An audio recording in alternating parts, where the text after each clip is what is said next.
जय गणेश देवा, माता थारी पार्वती, पिता महादेवा, ये हम घोट रखे थे हमने, ये कभी नहीं सुनेंगे। और इनका एक मंत्र दे रखा है आपको, उसका जाप करो, तुरंत अटैक होगा उनके ऊपर जाके और सतर्क होंगे। क्या हो गया बच्चे को, क्या डिमांड है इसकी, देखो इसका अकाउंट कितना हमारे इसमें, उस तुरंत उसका राहत दी जाएगी।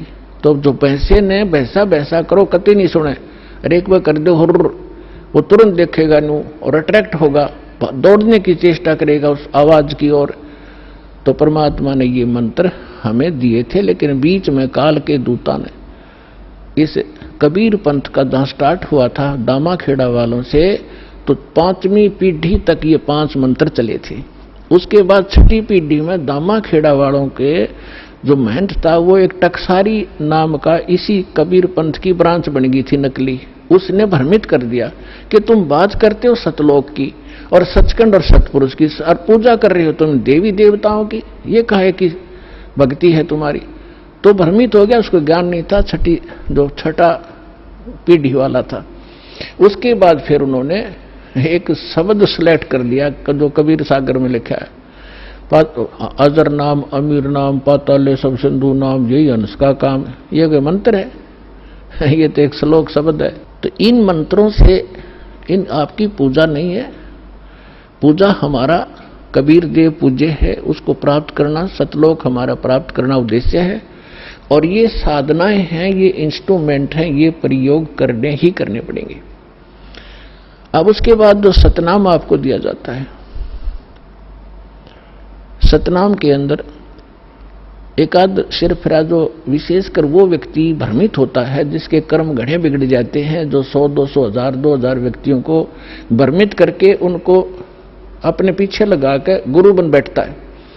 अब क्या बन गई, परमात्मा की दया हो रही है, हमारे जो बच्चे शिष्य बनते हैं जो पहले अन्य इन गुरुओं के पास थे, अब बच्चे को बालक थोड़े ही एजुकेटेड है, दास ऐसे ढंग से ज्ञान देता है कि बालक भी समझ जा और प्रमाण देता है, तो उनको समझ में आ रहा है, वो अपने गुरुओं के पास जा रहे हैं। उन गुरुओं से भी कह रहे हैं जी आप भी चलो, आप भी भ्रमित हैं और हमें भी मिसगाइड किया आपने। आपका उद्देश्य तो ठीक था कि हम कुछ मार्गदर्शन करें, लेकिन आपको ही नहीं पता, आप झूठे गाइड बन गए, आप भी चलो। तो जो अच्छी आत्माएं हैं वो आ जाते हैं, दीक्षा भी ले रहे हैं।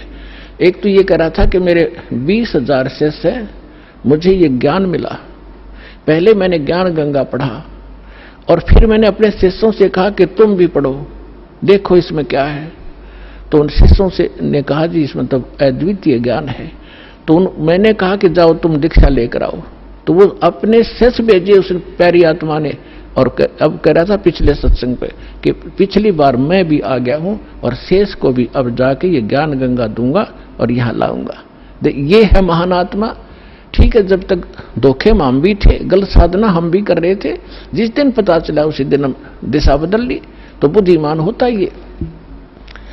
और एक ऐसा सिरफिरा मिला, चेले भी उसके साथ थे, चेलों के सारी समझ मारी, उसमें अहंकार अभी शेष था। वो खड़ा लाइन में कहने लगा जी मैंने 2 बात करनी है। वो कहते हैं जी ये हमारे गुरुजी थे पहले और आज इन्हें दीक्षा ले ली है।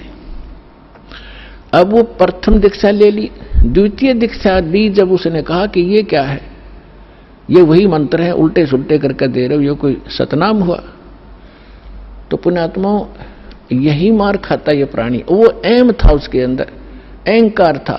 अब डॉक्टर मैं हूं और रोगी वो बनकर आ रहा है और डॉक्टर की दवाई में वो ऑब्जेक्शन कर रहा है। एक जड़ी बूटी होती है, उनको अगर 4-5 जड़ियां मिलाई जाती हैं तो उनका गुण धर्म कुछ अन्य होता है, वो कुछ अन्य लाभ देती है।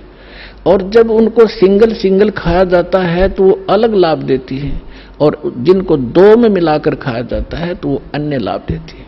तो इस प्रकार उसको समझाने की चेष्टा की और वो उसका सौभाग्य दुर्भाग्य साथ है, उसका समझ में आई कि ना हुई। तो आपको भी बता रहा हूं कि ऐसे भ्रमित ना होना। पहले तो ये देखो कि जो ज्ञान दास ने आपके रूबरू किया है, विश्व में आज तक ब्रह्मा विष्णु महेश क्लियर नहीं कर सके इसको, इस दास पे दया हुई। तो आगे कौन सी का चीज छोड़ दूंगा मैं, ये भी विचार कर लेना।